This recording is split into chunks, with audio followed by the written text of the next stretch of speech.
Many in the Black Lives Matter movement and beyond believe that overly aggressive police officers targeting young African Americans is the civil rights issue of our time. Do you agree? And if so, how do you plan to address it? If not, why not? Well, I think the most important thing we can do when it comes to policing is something you've had a guest on who's a friend of mine, Milwaukee County Sheriff David Clark, who's talked to me many times about this in the past. It's about training.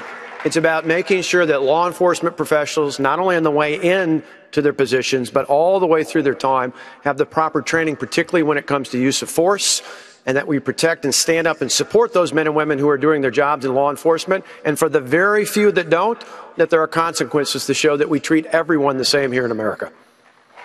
Thank you. A series of questions deals with Obamacare and the role of the federal government.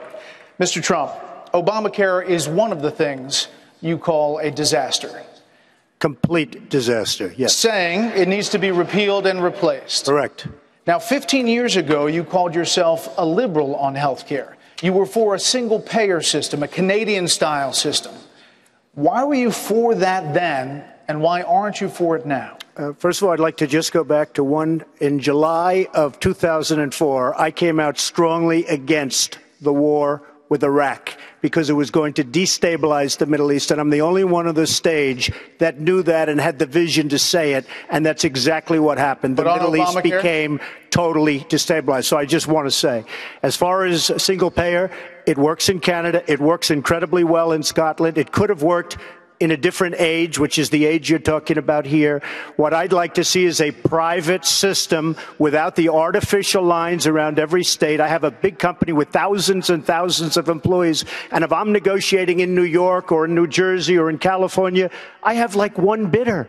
Nobody can bid. You know why? Because the insurance companies are making a fortune because they have control of the politicians, of course, with the exception of the politicians on the stage.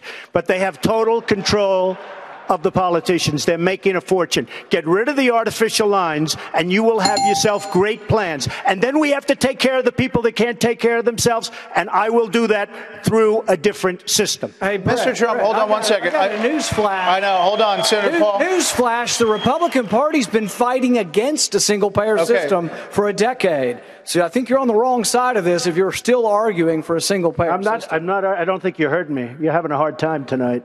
All right, Mr. Trump, it's not just your past support for single-payer health care. You've also supported a host of other liberal policies. You've also donated to several Democratic candidates, Hillary Clinton included, Nancy Pelosi. You explained away those donations, saying you did that to get business-related favors. And you said recently, quote, "When you give, they do whatever the hell you want them to do." You better believe it. So what specifically did they do? If I ask them, if I need them, you know, most of the people on this stage I've given to, just so you understand. A lot of money. Not me. Not me. But you're welcome to give me a check, Donald, if you'd like. Many of them. Actually, to be clear, That's he right. supported Not Charlie Crist. Not Mike. Charlie but I have... Donald, if you end your campaign, I hope you will give to me. Good. Okay. Sounds good. Sounds good to me, Governor. I will tell you that our system is broken. I give to many people. Before 2 months ago, I was a businessman. I give to everybody. When they call, I give. And you know what? When I need something from them, 2 years later, 3 years later, I call them. They are there for me. So and that's a broken system. So what'd you get from Hillary Clinton and Nancy Pelosi? Well, I'll tell you what. With Hillary Clinton, I said, be at my wedding, and she came to my wedding. You know why?